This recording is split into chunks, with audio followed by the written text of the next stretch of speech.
देवसुतं देवं कंसचाणूरमर्दनम् देवकी परमानन्दम् कृष्णं वन्दे जगद्गुरुम् श्रुतिस्मृतिपुराणानाम् आलयं करुणालयम् नमामि भगवत्पादं शङ्करं लोकशङ्करः शङ्करं शङ्कराचार्यं केशवं बादरायणम् सूत्रभाष्यकृतौ वन्दे भगवन्तौ पुनः पुनः ज्ञानशक्तिं समारूढां तत्त्वमाला विभूषितः मुक्तिं प्रदाता च तस्मै श्री गुरवे नमः। तदा शिवसमारम्भां शङ्कराचार्यमध्यमाम् अस्मदाचार्यपर्यन्तां वन्दे गुरुपरम्परा वन्दे गुरुपरम्परा। सद्गुरुनाथ महाराज की जय।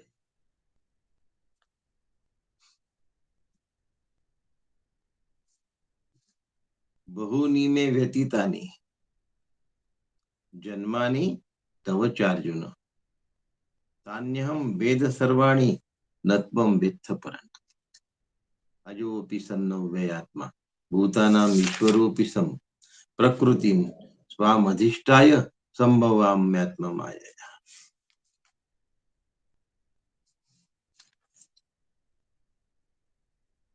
मी खूप जन्म घेतले अर्जुना, तू सुद्धा खूप जन्म घेतलेस. हे सगळे जन्म मी जाणतो, माझे आणि तुझे सुद्धा. पण हे परंतपा तू ते जाणत नाहीस. कारण अर्जुनाने प्रश्न विचारलाय, अपरम भवतो जन्म परम जन्म विवस्वतः कथमेतद् विजानीयाम त्वमादौ मोक्षवानिति. आणि सवायम मया तेद्यः योगा प्रोक्ता पुरातन भक्तोसी मे सखा चेती रहस्य देदुत्तम. तू माझा भक्त, मी तुला ह्या सगळा अत्यंत जुना, जुना म्हणजे पुरातन, जुनाट नव्हे, मी तुला अत्यंत जुना असा योग सांगतोय. कारण तू माझा भक्त आहेस, कारण तू माझा सखा आहेस, तू मला अत्यंत प्रिय आहेस, म्हणून मी तुला हे रहस्य सांगतो. 9व्या अध्यायामध्ये सुद्धा भगवंत हेच सांगतात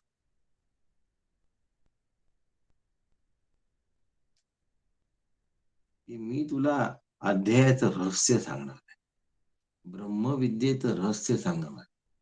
आणि ही राजविद्या ही गुह्य आहे.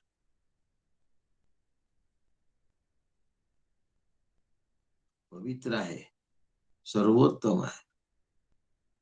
राजविद्या राजगुह्यम पवित्रमिदम उत्तमम. अशी जी राजविद्या आहे ही मी तुला स्पष्ट करून सांगतोय अर्जुना.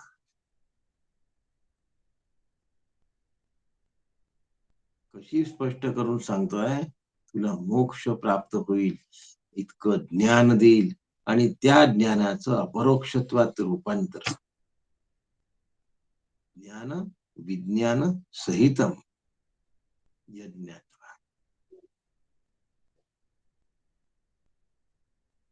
भगवंताचं निसीम प्रेम आहे. श्री गुरु आपल्या शिष्यावर आणि भगवंत आपल्या भक्तावर निसीम प्रेम करत असतात. निसीम शब्दाचा अर्थ सीमा रहित, सीमा नसलेले. निसीम शब्दाचा अर्थ सीमा रहित आणि सीमा नसलेले असा होतो. याचा अर्थ असा आहे की प्रेमाला सीमा आहे. प्रत्येक प्रेमाला सीमा आहे. आणि म्हणून याज्ञवल्क्यानं म्हणावं लागलं, आत्मनस्तु कामाय सर्वं प्रियं भवती. कोणती सीमा आहे हो प्रेमाला? असा जर प्रश्न मी ऑफलाईन विचारला असता तर प्रत्येकाने वेगवेगळी उत्तरं दिली असती. ऑनलाईन सगळे गप्प आहेत आणि मलाच सांगावं लागणार आहे. मी सांगणार म्हणजे एकच सीमा सांगणार आणि त्या सीमेचा अर्थ आहे देह बुद्धीची सीमा. प्रत्येक माणूस दुसऱ्याला किंवा दुसरा आपल्याला का प्रिय असतो? माझ्या देहाला तो सुखदायी असतो म्हणून प्रिय असतो. उदाहरण जर द्यायचं झालं तर अगदी मोकळ्या मनाने सांगता येईल, म्हातारपणाची काठी असतो म्हणून मुलगा प्रिय असतो.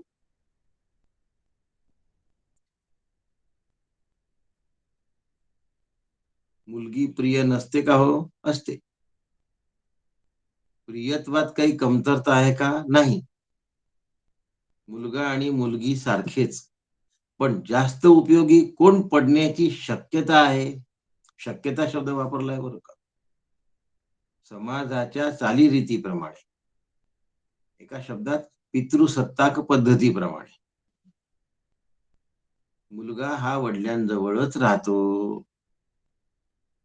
शब्दप्रयोग बदलतो. वडील हे मुलाजवळच राहतात. मुलीकडे काही काळ राहतात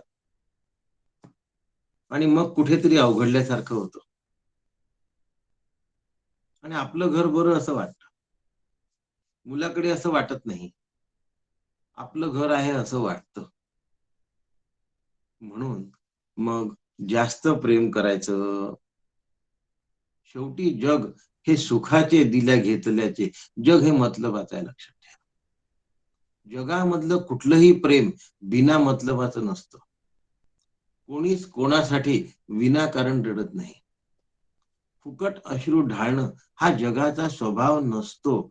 माझ्यासाठी कोणी रडतंय म्हणजे मी खूप चांगला आहे असा त्याचा अर्थ आपण करून घेतो. मी त्याच्यासाठी उपयोगाचा आहे एवढा अर्थ करून घ्या.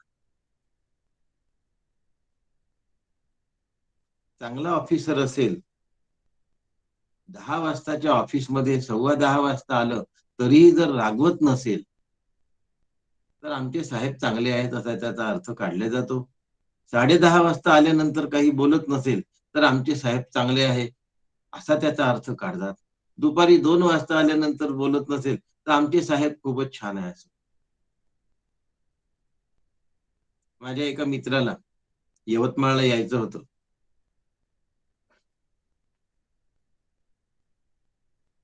आणि त्यांनी त्याच्या साहेबाला सांगितलं की साहेब संध्याकाळी 6 वाजताची गाडी आहे पुण्याहून,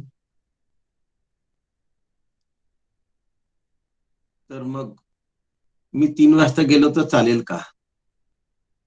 साहेब म्हणले, वेडा आहेस, आलाच कशाला? आजची सही उद्या मारून टाकायची असती. आला कशाला एवढे दूर? पुन्हा आता आलायस 10:30ला आणि पुन्हा इथून 1-2 वाजता निघशील, 3 वाजता घरून पुढे निघशील, एवढी दगदग कशाला करतोस? आमचे साहेब खूप छान आहेत. साहेबाला जायचं असतं तेव्हा साहेबही असंच जातात. त्याच्यामुळे एम्प्लॉईलाही तसंच जाण्याची तू सूट देतो. परस्परम बस, एकमेका सहाय्य करू असा अर्थ नाही बरं का. अवघे धरू सुपंथाचा व्यवहारातला अर्थ सांगतो. म्हणून याज्ञवल्क मैत्रेयीला सांगतात, आत्मनस्तु कामाय सर्वं प्रियं भवती. अरे नवा रे कामाय पतिम पत्न्युः प्रियं भवती. आत्मनस्तु कामाय सर्वं प्रियं भवती. अरे नवा रे कामाय पतीः पत्युः प्रियं भवती. पतीला पत्नी का प्रिय असते? पतीला पत्नी का प्रिय असते? वडिलांना मुलगा का प्रिय असतो? वडिलांना मुलगी का प्रिय असते? मुला मुलींना आई वडील का प्रिय असतात? मामाला भाच्या का प्रिय असतो? काकाला पुतण्या का प्रिय असतो? पुतण्याला काका का प्रिय असतो? असे 20-25 ओळी याज्ञवल्क्यांनी दिल्या.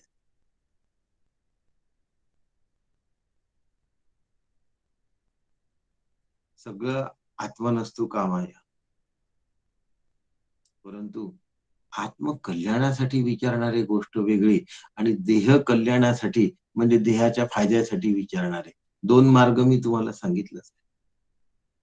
एक देहाला धरून विचारणारे प्रश्नकर्ते असतात, एक आत्म्याला धरून विचारणारे प्रश्नकर्ते असतात. यावेळेला देहाच्या अनुषंगिक अर्जुन प्रश्न विचारतोय की हे भगवंता, तू हे विवस्वानाला म्हणजे सूर्याला कसं काय दिलंस? तुझा जन्म तर अलीकडच्या काळातला आहे. मग तो तो तुझ्या पूर्वी म्हणजे सृष्टीच्या आरंभी सूर्य झालेला आहे. मग त्याला तू योग कसा समजावून सांगितलास? भगवान याचं आज उत्तर देतात आहे. श्री भगवान वाचो, बहूनि मे व्यतीतानि जन्मानि तव चार्जुन, तान्यहं वेद सर्वाणि न त्वं वेत्थ परन्तप. अर्जुना, तुझे आणि माझे पुष्कळ जन्म होऊन गेलेत रे. पण हे परंतपा, तप करण्यामध्ये श्रेष्ठ आहे बर का अर्जुन. तुम्हाला माहिती असेल की अर्जुनाने असं तप केलं, इंद्र त्याच्यावर खुश झाला, त्याला इंद्र लोकात घेऊन गेला. बहूनि मे व्यतीतानि जन्मानि तव चार्जुन, तान्यहं वेद सर्वाणि न त्वं वेत्थ परंतप. हे तप करण्यात श्रेष्ठ असलेल्या पर शब्दाचा अर्थ श्रेष्ठ असा. अर्जुना, हे मी जाणतोय आणि तू मला प्रश्न विचारलायस, यातून हे स्पष्ट आहे की हे तू जाणत नाहीस. प्रश्न कोण विचारतो? दोन लोक प्रश्न विचारतात. एक ज्याला ठाऊक नसतं तो प्रश्न विचारतो, आणि एक समोरच्याला किती अक्कल आहे हे तपासण्यासाठी प्रश्न. अर्जुन सरळ मनोवृत्तीचा होता. अर्जुन प्रांजळ होता. त्यामुळे अर्जुन जे कळलं नाही तेवढाच प्रश्न विचारत होता. काही असतात खूप प्रश्न विचारतात, व्हॉट्सअपवर सुद्धा लिहून काढतात की आम्हाला हे कळलं नाही. मग त्यांना आपण कळण्यासाठी मदत करावी. मदत केल्यानंतर त्यांना जे काही कळलं असतं ते इतकं अगाध असतं की पुन्हा त्यांना समजावून सांगावं की नाही असाच प्रश्न पडतो. कारण समजावून घेण्यासाठी त्यांनी आपल्या बुद्धीच्या झडपा उघडलेल्याच नसतात. ज्यांनी बुद्धीचे दार उघडले नाही त्याच्या आतमध्ये ज्ञान प्रवेश करण्याची शक्यताच नाही. काही मुलं वर्गात बसले असतात आणि दार जगासाठी उघडले असतात.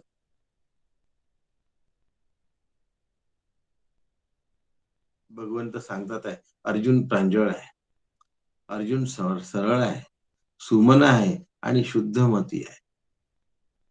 शुद्ध बुद्धीचा, उत्तम अंतःकरणाचा, स्वच्छ अंतःकरणाचा. म्हणून भगवंत सांगतात आहे, बहुनी मे व्यतीतानि जन्मानी तवच अर्जुना. याची फोड करून सांगितली. भगवंत म्हणतात आहे, अर्जुना, मी अनेकदा जन्म घेतलेत रे. भगवंत अर्जुनाला सांगतायत, अर्जुना, मी अनेकदा जन्म घेतले.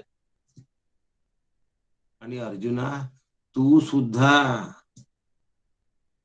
खूपदा पुष्कळ वेळेला जन्माला आल्यास.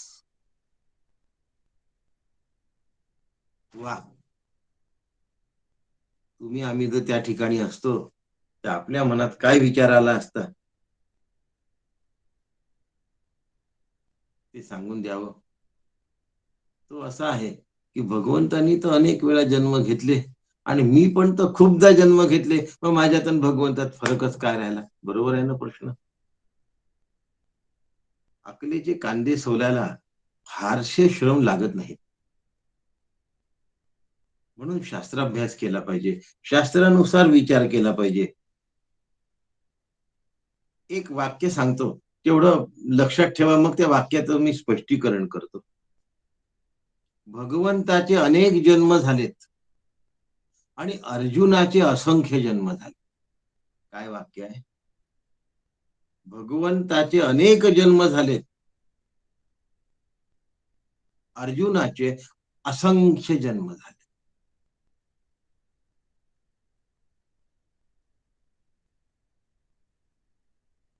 याचा अर्थ भगवंताचे अनेक जन्म झाले असले तरी असंख्य जन्म झालेले नाही. भगवंताचे झालेले अनेक जन्म भगवंताच्या लक्षात आहे.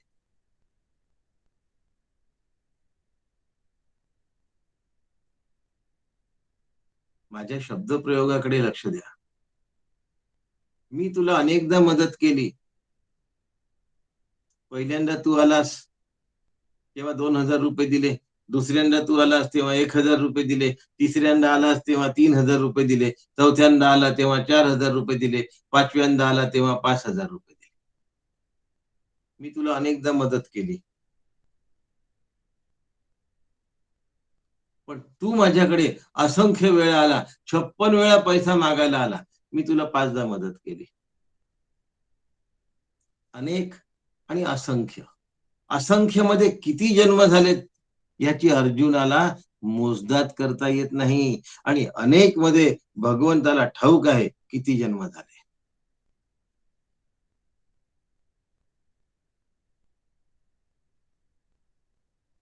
दोन प्रकारचे विवरण असतं, वावरण असतं, विवरण असतं. दोन प्रकारे, अनेक आणि असंख्य याच्यातला फरक सांगतोय. रस्त्यावर असंख्य टार्गेट मुलं फिरत असतात. रस्त्यावर असंख्य टार्गेट मुलं फिरत असतात.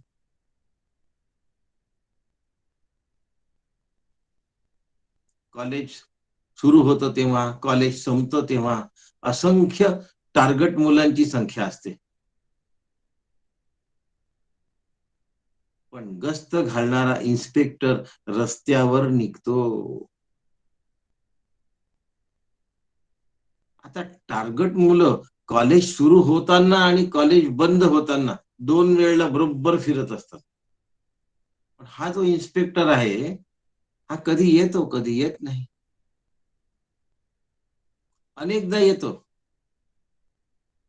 असंख्य वेळा येत नाही. मुलं असंख्य वेळा येतात आणि जातात. मुलांचं येणं असंख्य वेळा आहे, मुलांचं जाणं असंख्य वेळा आहे. टार्गेट मुलांबद्दल बोलतो आहे. आणि इन्स्पेक्टर अनेकदा येतो, अनेकदा जातो. टार्गेट मुलांचा दृष्टिकोन वेगळा आहे आणि इन्स्पेक्टरचा दृष्टिकोन टार्गेटपणा बंद करणे हा आहे.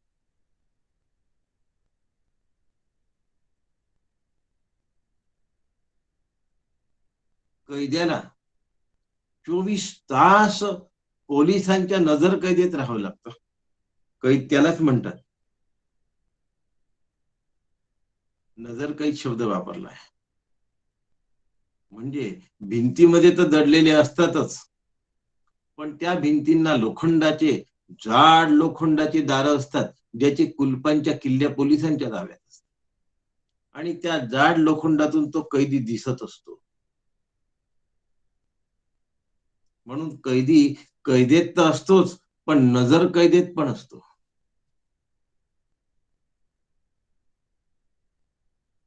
राष्ट्रपतीच्या भोवती सुद्धा पोलिसाचा गरडा असतो. राष्ट्रपतीवरही पोलिसांचा पहारा असतो.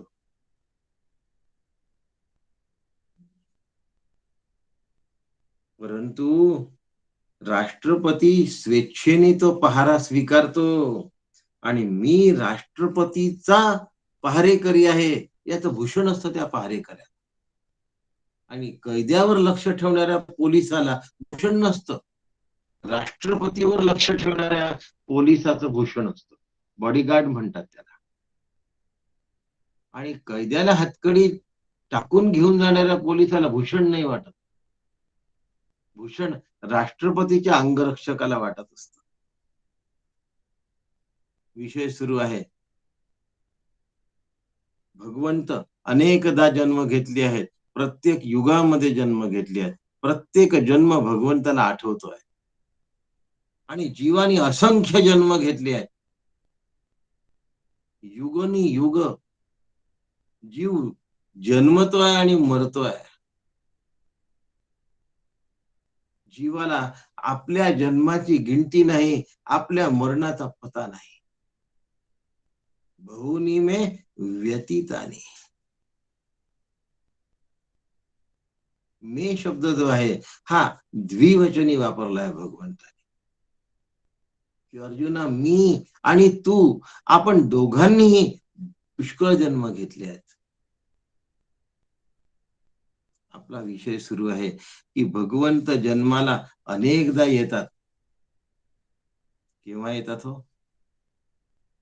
यदा यदा हि धर्मस्य ग्लानिर्भवति भारत परित्राणाय साधूनां विनाशाय च दुष्कृताम्. दोन कारणासाठी भगवंत जन्म घेतात आहे आणि हे दोन्ही श्लोक याच्या नंतर येतात आहे. भगवंत जन्माला येतो, त्यांनी मला वाचवावं म्हणून साधू प्रार्थना करत असतात. त्राहिमाम, जीव तरफडत असतो, साधू विनंती करत असतात आणि भक्त विनम्रतेने वाट बघत असतात.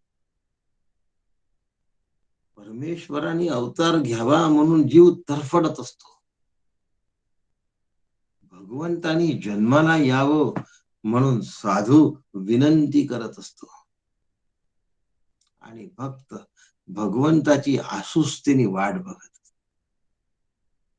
भगवंताचं जन्माला येणं भूषणास्पद आहे.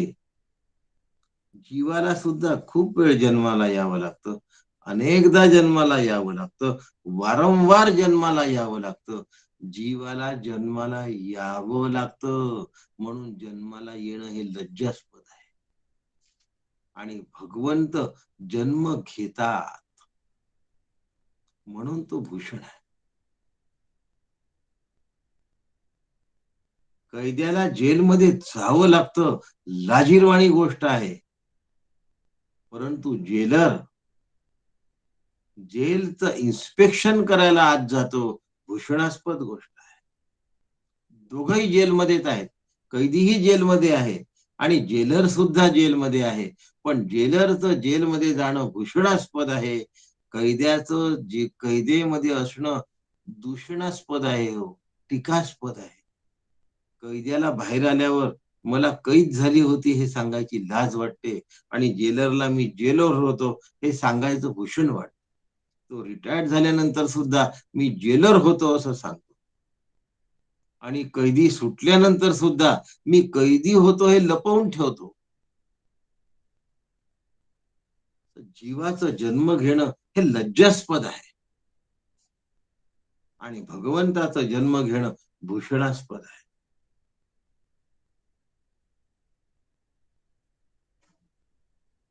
म्हणून जीव नाईलाजाने कैदी जसा कैदेमध्ये जातो, तसा जीव स्वतःच्या कर्मसंचयानुसार नाईलाजाने जन्मला येतो. कधी मनुष्य होतो, कधी किडा होतो, कधी मुंगी होतो, कधी प्राणी होतो, कधी जनावर होतो, कधी पशु होतो, कधी पक्षी होतो.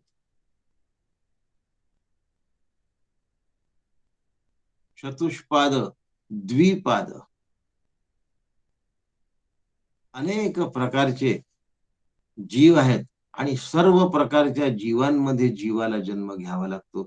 मनुष्यच मनुष्याला पुन्हा मनुष्याला जन्माला येईल, खोटा सिद्धांत आहे, धादांत सिद्धांत आहे. याच्यावर फार मोठा एक आध्यात्मिक वर्ग चालतो, पण ती गोष्ट साफ चुकीची आहे, अत्यंत चुकीची आहे. पण त्यांचे सुद्धा फॉलोवर्स आहेत, तो माझा विषय नाही. विषय हा आहे की माणसाला माणसाचा जन्म मिळेल असं नाही.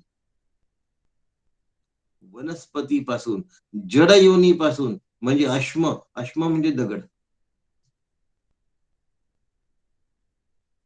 भूमी, पृथ्वी, दगड, इथून ते मनुष्यापर्यंत कुठलाही जन्म प्राप्त होतो.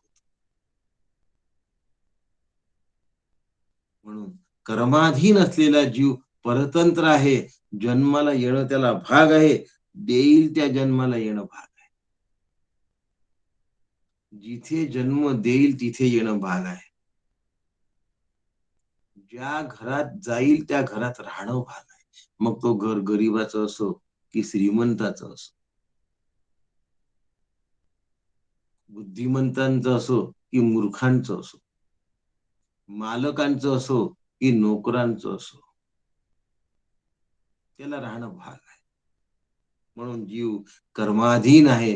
जीव परतंत्र आहे. म्हणून जीव कर्मविग्रह आहे. जरीही कृष्णासारखा दिसत असला अर्जुन, तरी अर्जुनाला जन्माला पाठवलेला आहे.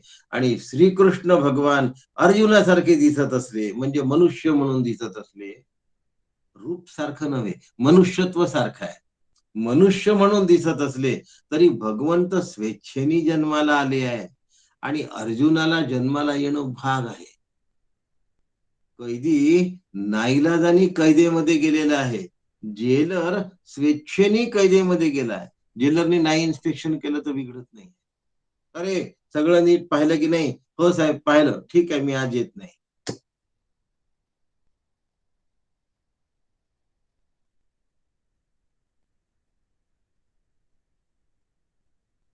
मोदी संसदेत गेलेच पाहिजे असा नियम नाही आहे.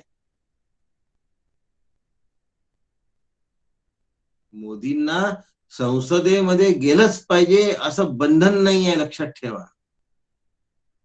पण संसदेमध्ये जे रक्षक आहेत, आपण जे निवडून देतो प्रतिनिधी, त्यांनी गोंधळ घालू नये म्हणून फेटा घातलेले जे रक्षक असतात,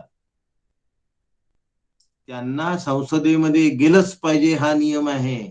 त्यांना सुटी घेऊन चालत नाही. पंतप्रधान आणि राष्ट्रपती संसदेमध्ये स्वेच्छेने जाऊ शकतात. पण जे अंगरक्षक आहेत संसदेमधले, खासदारांचे जे असतात, आतमध्ये गोंधळ घालू नये म्हणून ज्यांना नेमणूक केलेली असते, त्यांना संसदेमध्ये गेलंच पाहिजे असा नियम आहे. जीवाला जन्माला आलंच पाहिजे असा नियम आहे. कारण जीव परतंत्र आहे, जीव कर्माधीन आहे. म्हणून जीवाला कर्मविग्रह म्हणतात. भगवंत स्वेच्छेने येतात, भगवंत कर्माधीन नाहीत. म्हणून भगवंत स्वतंत्र आहेत. म्हणून भगवंताला लीला विग्रह म्हणतात. भगवंताचं येणं ही लीला आहे.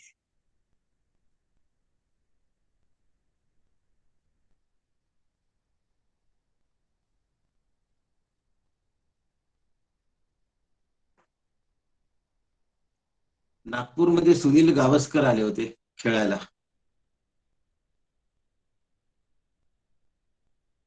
त्यावेळेला ते एका नातलगाकडे जेवायला गेले होते.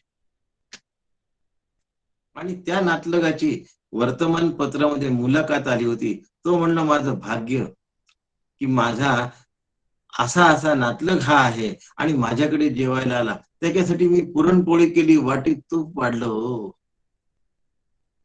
आता हा नातलग कितीतरी वेळा सुनील गावस्करकडे जेवायला गेला असेल. पण एवढ्या मॅचेस खेळल्यानंतर एकदा गावस्कर त्याच्याकडे जेवायला आला तर पेपरची बातमी झाली. हा हजारदा गावस्करकडे गेला असेल तर याची बातमी नाही झाली. ह्याला गावस्करशी संबंध ठेवणं भाग आहे. कारण हा कर्म विग्रह आहे आणि तो स्वेच्छेने येतो आहे, लीला विग्रह.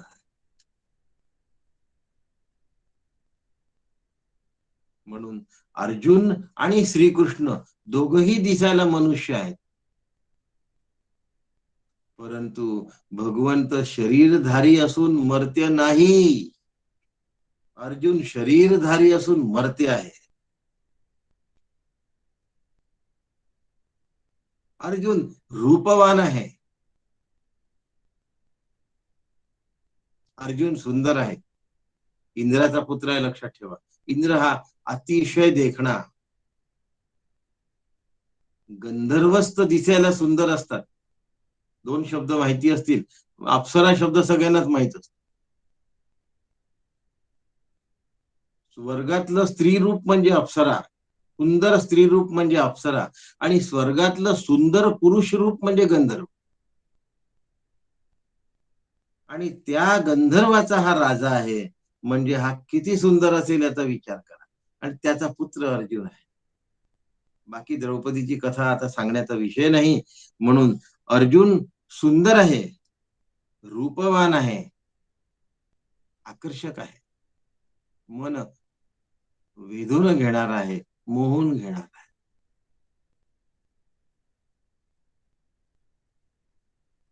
भगवानही शरीरधारी आहेत, भगवानही सुंदर आहेत, भगवानही मनमोहक आहे, भगवानही देखणे आहेत. अर्जुनाचं रूप डोळ्यात जर भरलं तर लवकर हलत नाही, पण अर्जुनाचं रूप जर डोळ्यात साठवलं तर पुन्हा जन्म येणं नक्की आहे. भगवंताचं रूप तितकंच मनमोहक आहे, त्याहून अधिक मनमोहक आहे. असं का म्हणतात? कारण त्याची मोहकता तुम्हाला पुनर्जन्माकडे नेत नाही, मुक्तीकडे नेते. म्हणून मनमोहक भगवंत श्वास. भगवंताचं रूप एकदा जर दृष्टीमध्ये खिळलं, थिजलं आणि रोवून बसलं, तर त्याला मोक्षाला घेऊन गेल्याशिवाय राहत. ह्याचं कारण भगवंताचं रूप हे वास्तविक रूप नसून वस्तुतः अरूपत्व आहे. वंशी विभूषित करा नवनीर दाभा, पीतांबरा दरुण बिंब फलाधर वष्टात, पूर्णेंदू सुंदर मुखात. कसं मुख आहे त्याच? अरविंद नेत्रात. कृष्णात परम किमपी. कृष्ण एवढे श्रेष्ठ आहेत, तत्व अहम न जाने. तत्वरूप आहे, तत्वरूप आहे. कृष्णाचं रूप अरूपतेचा भाग आहे, आणि अर्जुनाचं रूप सौंदर्याचा भाग. अर्जुनाचं रूप इंद्रिय गोचर आहे, भगवंताचं रूपही इंद्रिय गोचर आहे. पण भगवंत रूपवान दिसत असले तरी अरूप आहेत. भगवंत अरूप आहेत असं म्हणण्यापेक्षा यांनी समजणार काही नाही. भगवंत स्वरूप आहे असं म्हणा. अरूप आहे असं म्हटलं तर रूप नाही एवढाच अर्थ होतो. पण स्वरूप आहे असं म्हटलं तर सद्रूप आहे, चिद्रूप आहे, आनंद रूप आहे, असा त्याचा अर्थ.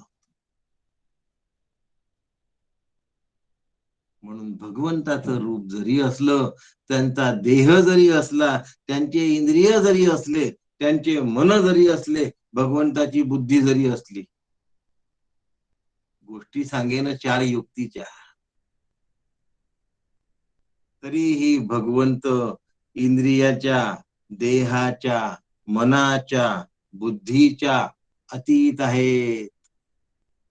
भगवंत अवस्थात्रयाच्या अतीत आहेत. अवस्थात्रय म्हटलं आणि बोट 4 केले मी. माझ्याकडनं चूक झाली असं तुम्हाला वाटेल.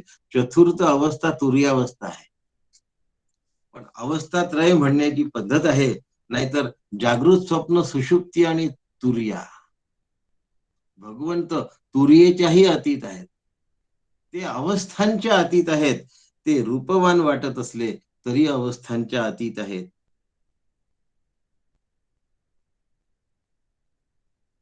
ते आश्रमात आहे असं वाटलं तरीही ते आश्रमाच्या अतीत आहे. पहिला आश्रम ब्रह्मचर्य आश्रम, दुसरा गृहस्थाश्रम, तिसरा वानप्रस्थाश्रम आणि चौथा संन्यासाश्रम. आता तिसरा आश्रमच जर आम्हाला माहित नाही तर चौथा कसा कळणार?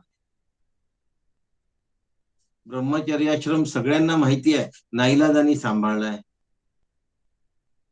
गृहस्थाश्रम सगळ्यांना माहिती आहे, एवढा आवडलाय की तो सोडवतच नाही. तर वानप्रस्थाश्रमाची कल्पनाच आवडत नाही.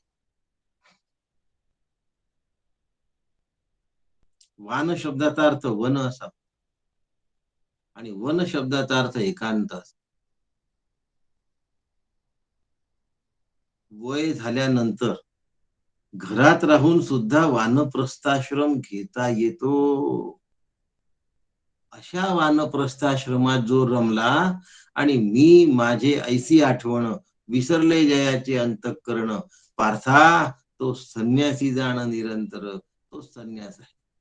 म्हणजे आमचा वानप्रस्थाश्रम घरातल्या घरात संन्यासाश्रमामध्ये आम्हाला वळवता येतो. भगवो न घालता, माळा न घालता, टिळे न लावता, खडाऊ न घालता. भगवंत राजवैभवात होते, पण सगळ्यांच्या अतीत होते.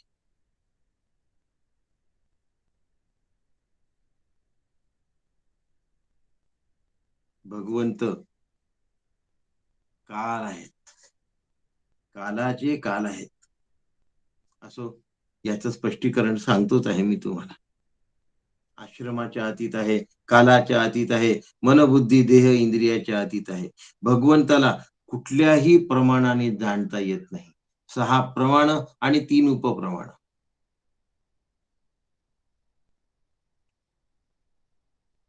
प्रत्यक्ष, अनुमान, उपमान, अर्थापत्ती, अनुपलब्धी, शक्य. शब्द प्रत्यक्ष, अनुमान, उपमान, अर्थापत्ती, अनुपलब्धी आणि शब्द हे 6 प्रमाण झाले. शक्य, ऐतिह्य आणि चेष्टा हे 3 उपप्रमाण झाले. असे 9 प्रमाण झाले. यांचं स्पष्टीकरण याच्या आधी कितीदा तरी झालेलं आहे. त्यामुळे भगवंत 6 अधिक 3 अशा 9 प्रमाणांच्या अतीत आहे. म्हणून भगवंत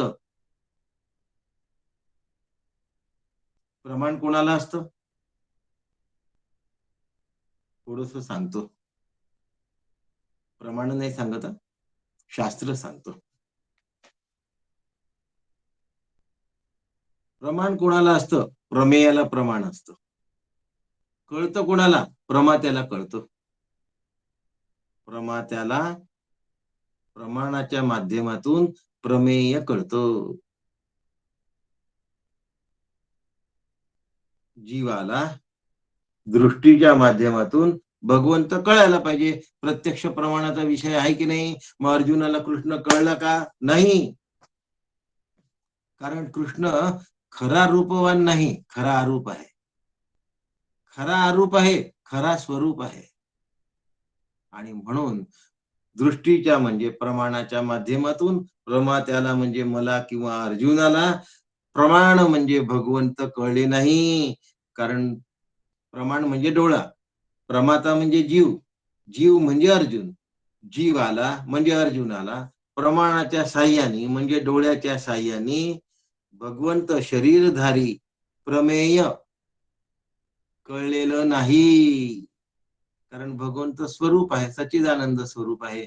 म्हणून भगवंताला भगवंत प्रमेय असून कळले नाही. म्हणून भगवंताचं दुसरा वेदांताचा शब्द आहे अप्रमेय.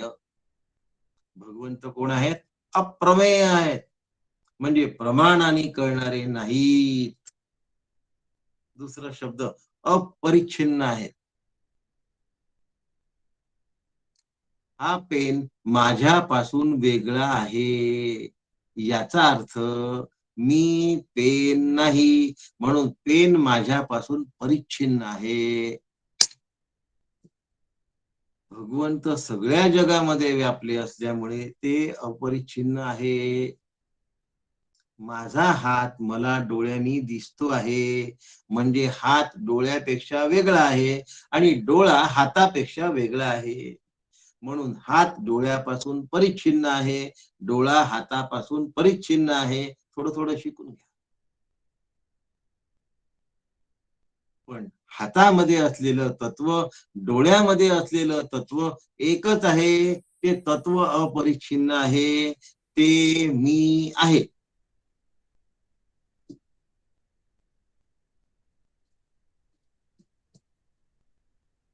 कठीण नाही बरं काय झालं. कठीण कठीण करून किती दूर राहाल. अहो, परमार्थापेक्षा संसार खूप कठीण आहे. पुरणपोळी करणं किती कठीण आहे हो. पुष्कळ पुष्कळ जणींना दर्जेदार पुरणपोळी करता येत नाही. बोट लावल्याबरोबर वरचा पापुद्रा कणकीचा तुटला पाहिजे, तोडला नाही पाहिजे.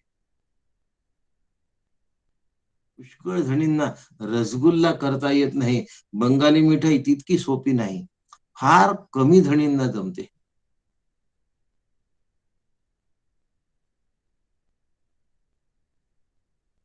प्रपंच करणं कठीण आहे हो. परमार्थ करणं खूप सोपं आहे. एकावरच लक्ष कॉन्सन्ट्रेट करावं लागतं. त्यालाही त्याची उपाधी पुन्हा सोडूनच द्यावी लागते. फक्त स्वरूप धरावं. प्रपंच सगळं धरावं लागतं हो. काकालाही धरा, मामालाही धरा, दादालाही धरा, ताईलाही धरा, बाबालाही धरा, आईलाही धरा, मामालाही धरा. सगळ्यांना धरून चाला. एवढ्या जणांना धरण्यामध्ये आमच्या अंतःकरणाची छिन्न विच्छिन्न स्थिती होते. आणि असं परिच्छिन्न झालेलं अंतःकरण भगवंताच्या अपरिच्छिन्नत्वाला कसं जाणून घेणार? 1760 अंगांनी बाहेर भटकणारी वृत्ती एका भगवंतावर कशी स्थिरावणार? कॉन्व्हर्जंट रेज जास्त प्रकाश देऊ शकत नाही. डायव्हर्जंट रेज जास्त प्रकाश देऊ शकत नाही जरी असले तरी. कॉन्व्हर्जंट रेज मात्र जास्त प्रकाश देतात. कॉन्व्हर्जंट म्हणजे एका ठिकाणी येऊन पडणारे. फोकस त्याचा एका जागेवर होतो. आणि डायव्हर्जंट म्हणजे एनर्जी तीच असते पण ती सगळीकडे विखुरलेली असते. त्यामुळे त्या प्रकाशात खूप दिसत नाही. म्हणून ज्या टॉर्चचा उजेड असा सगळीकडे पसरतो तो उजेड फार वाटत नाही. आणि एका ठिकाणी जो टॉर्च मारला जातो बरोबर त्याच जागेवर फोकस होणारा जर असेल त्याचा उजेड खूप छान आहे असं वाटतं. आतमधल्या सेल त्याच असतात. पण एक रेज डायव्हर्जंट असतात आणि दुसरे कॉन्व्हर्जंट. प्रपंच डायव्हर्जंट वृत्तीचा आहे आणि परमार्थ कॉन्व्हर्जंट वृत्तीचा आहे. प्रपंचामध्ये जेवढ्या वृत्ती जास्त ठेवल्या जातात तेवढा तो गुणी समजला जातो. अष्टावधानी शब्द आहेत. पण परमार्थामध्ये एकाग्रतेला महत्व आहे. अवधान एकले दीजे. मग पहिल्यांदा ही तयारी आहे. कोणी म्हणतं आम्हाला की नाही बस साधन चतुष्टय संपन्नता वगैरे नको. आमचं आपलं नाम बरं. अरे कसं नाम बरं? तुझी वृत्ती भन्नाट फिरतीयेस. त्याला एका ठिकाणी आणलंच पाहिजे ना.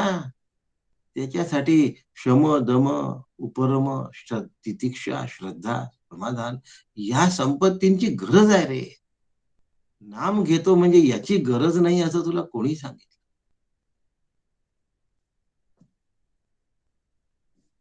तान्यहम वेद सर्वाणी नत्वम वेत्थ परंतप. अर्जुना, मी माझे अनेक जन्म जाणतो आणि तुझे पण अनेक जन्म जाणतो. पण हे तप करण्यात श्रेष्ठ असलेल्या अर्जुना, नत्वम वेत्थ, तू नाही जाणत. तू आणि मी दिसायला तुला सारखं वाटत असलो तरी मी हे सगळं जाणतो आणि तू याच्यातलं काहीच जाणत नाही रे. आली की नाही पंचायत? अर्जुन तसाच दिसतोय, कृष्ण तसाच दिसतोय. अर्जुनही राजा आहे, कृष्णही राजा आहे.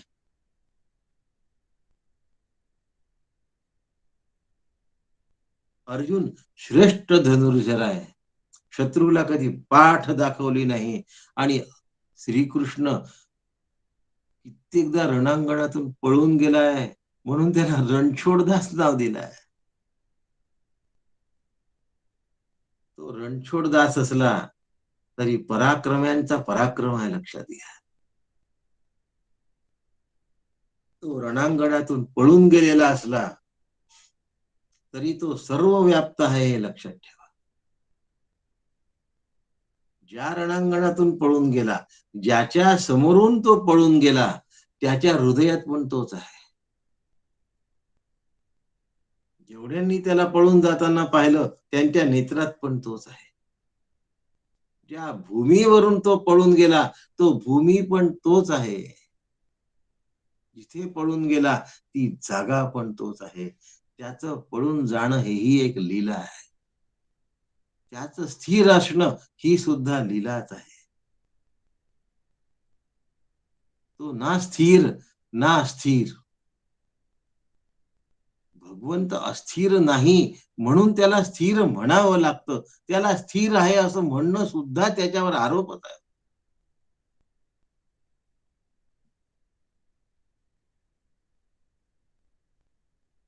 कधी कधी असं वाटतं की आपण पुष्कळच विषय पसरवतो की काय. तान्यहम वेद सर्वाणी नत्वम वेत्थ परंतप. मी जाणतो तुझे सगळे जन्म आणि माझे पण सगळे जन्म, पण तू नाही जाणत अर्जुना.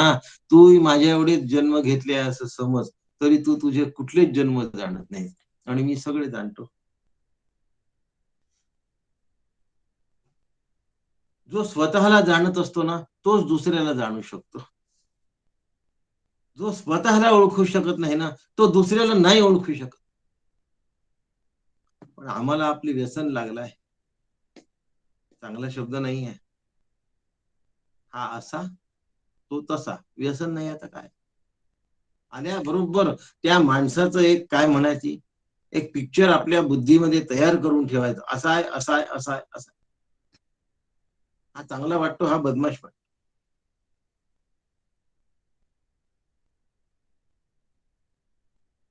इमेज. प्रत्येक माणसाची एक इमेज असते. प्रवचन करतात आहे म्हणजे ते छान वागतात आहे. ते कधी चिडणार नाहीत. त्यांना राग येणं शक्यच नाही. त्यांना मोह असता कामा नये. त्यांनी स्वतःचं घर आमच्या नावे लिहून द्यावं. झाल्या कल्पना.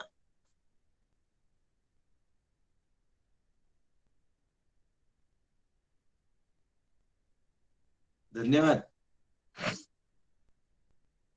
जो स्वतःला जाणतो तोच खऱ्या अर्थाने दुसऱ्याला जाणतो. जो स्वतःला जाणू शकत नाही तो दुसऱ्याला जाणू शकत नाही.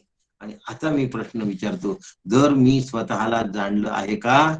जर मी स्वतःला जाणलं नसेल तर मी माझ्या मुलाबाळांनाही जाणलं नाही. मी माझ्या बायकोला जाणलं नाही. मी माझ्या नवऱ्याला जाणलं नाही. मी माझ्या आईला जाणलं नाही. मी माझ्या वडिलांना जाणलं नाही. मी माझ्या नातलगांना जाणलं नाही. मी माझ्या मित्रांना जाणलं नाही. मी कुणालाही जाणलं नाही कारण मी स्वतःलाच जाणलं नाही. जो स्वतःला जाणतो तोच दुसऱ्याला जाणतो. जो स्वतःला जाणत नाही तो दुसऱ्याला जाणत नाही. आणि आम्ही दुसऱ्याला ओळखतो असं समजून उपदेशाचे डोस पाचतो. पहिली मात्रा दुसरी मात्रा तिसरी मात्रा चौथी मात्रा. त्याला डोस पाजून काही फायदा नाही रे. तू पहिले स्वतःला तर ओळख, तू कोण आहेस.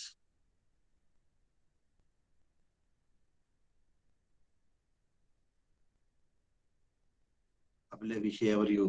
भगवंत दिसायला जरी अर्जुनाप्रमाणे मनुष्य दिसत असले तरीही भगवंत म्हणतात नत्वम वेत्थ परंतप. तू तुला जाणत नसला तरी भगवंत काय म्हणतात आहे, मी जरी उपाधी रूपाने मनुष्य वाटत असलो ना अर्जुना, तरी मी ब्रह्म आहे हो. आलो आपल्या कथेकऱ्याची कथा मूळ पदावर. नत्वम वेत्थ परंतप तान्यहम वेद सर्वाणी. मी सगळं जाणतो. सगळं जाणतो म्हणजे काय हो, एक जाणलं की सगळं जाणल्यासारखं होतं. त्याला सगळं जाणणं असं म्हणतात. भगवंत मी ब्रह्म आहे हे जाणतात. आणि हेच ते पुढच्या श्लोकामध्ये सांगतात आहे, अजोपी सन्नव्यय आत्मा. मी अव्यय असा आत्मा आहे. मी जरी उपाधी रूपाने मनुष्य वाटत असलो तरी मी ब्रह्म आहे. पण मी ब्रह्म आहे असं तुला सांगून काय फायदा अर्जुना. तुला तर मी भगवंत आहे हे नाही समजलं अजून. तू मला ब्रह्मरूप काय ब्रह्मरूपाने काय होत ओळखशील. खरं आहे की नाही. जोपर्यंत समोरची व्यक्ती स्त्री आहे असं वाटतं तोपर्यंत ती माता आहे हे कळलं नाही. स्त्री ही माता असते पण माता स्त्री नसते, माता फक्त माताच असते. आई फक्त आईच असते, आई स्त्री नसते. मुलगा आईच्या कितीही जवळ गेला आणि आईला बिलगला, तरी त्याला मी स्त्रीला बिलगलो असं वाटत नाही, मी आईला बिलगलो असं वाटतं. भगवंताला ईश्वर आहे हे समजण्याची कुवत अजून अर्जुनामध्ये तयार झालेली नाहीये. भगवंत ब्रह्म आहे त्याला कळेलच कसं? मातेतलं मातृत्व समजण्यासाठी नजरही तयार करावी लागते.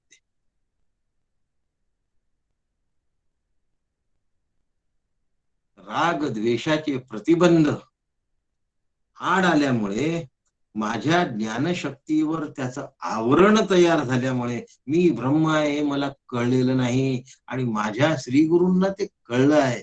कळलंय नाही, उमगलंय. उमगलंय नाही, अनुभवलंय. अनुभवलंय नाही, त्या अनुभवाची सहजता आहे.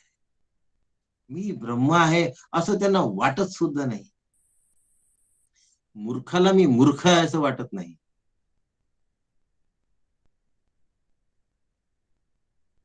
मूर्खपणाची सहजता.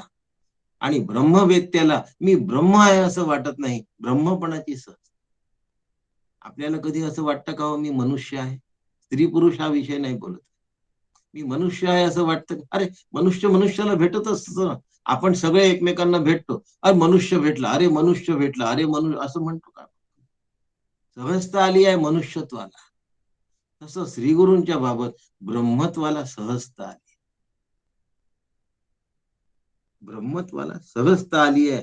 परंतु अज्ञानाच्या अंतःकरणावर म्हणजे बुद्धीवर असलेल्या आवरणामुळे ज्ञानमावृत्य देहिनम तस्मात् त्वं, त्या ज्ञानाला आवृत्त केलं आहे. 39 नंबरचा श्लोक बघा.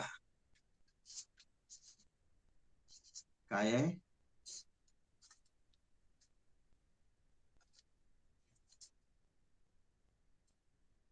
तस्मात् त्वं इंद्रियाण्यादम हा वेगळा आहे. आवृत्तम ज्ञानम येते ना, ज्ञानीनो नित्य वैरेण, ज्ञानाला आवृत्त करून टाकलाय. ज्ञानम आवृत्तम. जीव स्वतःचा स्वरूप जाणू शकत नाही, म्हणून मग तो विपरीत काहीतरी जाणतो.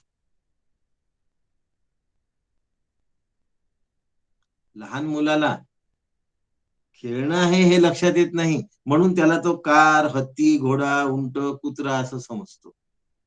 आणि मग आपण हसतो त्याच्याकडे पाहून, किती लहानशी डॉल, मग ती किती वेणी घालते वगैरे वगैरे. ते खेळणं आहे असं जर तिला कळलं असतं, तर तिने असं केलं नसतं. तिला विपरीत ज्ञान झालं आणि त्या बाहुलीला ती खरीच मुलगी समजते. उपाधीचा प्रतिबंध.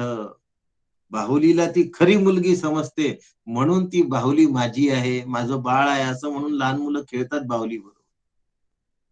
आम्ही देहाला माझं शरीर आहे असं समजतो आणि म्हणून देहाला आम्ही मी आहे असं समजतो. म्हणून मग देह माझ्या आत्मकल्याणामध्ये प्रतिबंध निर्माण.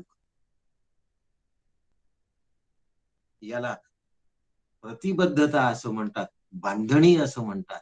म्हणून भगवंत अप्रतिबद्ध आहे, स्वतःच्या उपाधीमध्ये अडकलेले नाहीत. व्याधानी ज्या वेळेला बाण मारलाय भगवंताच्या चरणावर, पायात बाण गेल्याने काही कोणी मरत नाही हो. बंदुकीची गोळी जरी पायात लागली तरी मरत नाही. भगवंताला देह सोडायचा होता. भगवंताचं उपाधीमध्ये मन नव्हतं. भगवंताचं ज्ञान स्वरूपाचं ज्ञान लोपलेलं नव्हतं. त्यामुळे त्यांना फक्त निमित्त करायचं. जीव स्वतःचं स्वरूप जाणू शकत नाही आणि भगवंत स्वतःचं स्वरूप विसरू शकत नाही. विपरीतता त्यांच्या डोक्यातच येत नाही. भगवंत जेव्हा देह ठेवतात, तेव्हा देह माझा नाही याची त्यांना एवढी खात्री असते, की तो त्यांना विचार करावा लागत नाही. म्हणून भगवंताचा देह जाणं याला तिरोधान असं म्हणतात. आणि मनुष्याच्या देह जाण्याला मरण असं. आम्ही मरतो आणि भगवंत तिरोधान पावतात. का तिरोधान पावतात? ते जन्माला आलेले नसतात म्हणून तिरोधान पावतात.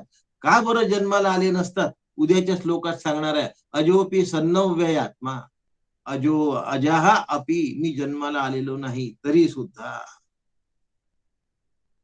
पण आज बहुनी मे व्यतीताने, मी अनेकदा जन्माला आलो हा विषय आज सांगणार आहे. उद्या भगवंत जन्माला आलेच नाही हे सांगणार. भगवंत स्वतःचं स्वरूप विसरू शकत नाही म्हणून भगवंताचं देह त्यागणं तिरोधान आहे. आणि या तिरोधानाचं आणखीन एक वैशिष्ट्य असतं. भगवंत आपलं शरीर सोडत असताना कुणाला मनुष्याला तर दिसलेच नाही, पण स्वर्गातून सगळ्या देवता प्रगट झाल्या आणि भगवंताला बघण्याचा प्रयत्न केला. तिरोधानाच्या वेळेला स्वर्गातल्या देवतांना सुद्धा भगवंताचं दर्शन झालं नाही. ज्या ठिकाणी भगवंतांनी देह ठेवला तिथे फक्त फुलं सापडली. कुणाला? देवतांना. देवतांना सुद्धा भगवंत देहत्याग करत असताना दिसलेले नाही. का दिसले नाही? देह धारणच केलं नव्हतं हो. म्हणून भगवंत कायम स्वरूपाकार आहेत. भगवंत स्वतःच स्वरूप विसरू शकत नाही. आम्हाला असतंच. देहाचं भान आहे, उपाधीचं भान आहे, म्हणजे प्रतिबंधाचं भान आहे. प्रतिबंध कोणते आहे? राग आहे, द्वेष आहे, मोह आहे, क्रोध आहे. हे सगळे प्रतिबंध आहेत. या प्रतिबंधाच्या अधीन झाल्यामुळे आम्हाला स्वरूप कळत नाही, म्हणून आम्हाला ज्ञान होत नाही. अहो, आत्मज्ञान तर दूर राहिलं, त्रिकाला ज्ञान नाही होत. जीवाला त्रिकालाचं ज्ञान होऊ शकत नाही. भूतकाळाचं मला झालेलं जे ज्ञान आहे त्याच्यात विसर पडतो. आता पुष्कळशा जुन्या गोष्टी आठवत नाही म्हणतो. वर्तमान काळ आठवता आठवता निष्ठून निघून जातो. आमच्या पकडीतून सुटतो. आणि भविष्य काळ आम्हाला उमगत नाही. आम्हाला त्रिकालाचं ज्ञान नाही हो. तुटपुंज ज्ञानाला काय त्रिकालाचं ज्ञान म्हणतात का? 15 वर्षापूर्वी पूर आला होता हे आठवणं म्हणजे काय भूतकाळाचं ज्ञान झालं का? 15 वर्षापूर्वीचा सगळ्यांचा सगळा भूतकाळ सांग ना. तुझ्या गावात 25 लोक असेल, प्रत्येकाच्या भूतकाळाबद्दल सांगतोस का? नाही. पूर आला एवढंच सांगतो तू. खूप पाणी साचलं होतं गावामध्ये, हाहाकार माजला होता, एवढंच. अरे पण 365 दिवसापूर्वी एकदाच पूर आला होता एक दिवस. 364 दिवसाचं 15 वर्षापूर्वीचं ज्ञान सांग ना. नाही सांगत. आम्हाला भूतकाळाचं सगळं ज्ञान नाही आहे. वर्तमान काळ आमच्या हातून निसटून जातो आणि भविष्य काळ हवा तसा आम्हाला उमगत नाही. म्हणून आम्हाला त्रिकालाचं ज्ञान नाही. आणि भगवंत कालातीत असल्यामुळे त्यांना हवं तेव्हा त्रिकालाचं ज्ञान असतं. म्हणून बहुनी मे व्यतीतानी, मी अनेक जन्म घेतले याचं ज्ञान आहे भगवंताला. आणि अर्जुना तू जे जन्म घेतले त्याचं पण ज्ञान आहे. आम्हाला पूर आला होता तेव्हा आम्ही घर सोडून पळून गेलो एवढंच ज्ञान असतं. बाकी गावातल्या सगळ्यांचं काय झालं याचं ज्ञान नसतं. काही कल्पना नाही बा काय झालं, आम्ही तर पळून गेलो. भगवंताला अर्जुनाच्या सगळ्या जन्मांची आणि अर्जुनाच्या सगळ्या मरणांची कल्पना आहे. म्हणून ते कालातीत आहेत. कालावर त्यांचं प्रभुत्व आहे. आम्ही वर्तमान कालातच चिंता करण्यामध्ये भूतकाळ विसरतो आणि भविष्य काळ आठवत. भविष्यकालाचं ज्ञान विसरून जातो. भूतकाळ आमच्या स्मरणात राहत नाही. लोक येतात, बोलतात, सांगतात, भेटतात, फोन करतात कोरोनामध्ये. मला फोन आला, काय करावं डॉक्टर साहेब? आता एकटाच राहिलो. सोबती नाही आहे.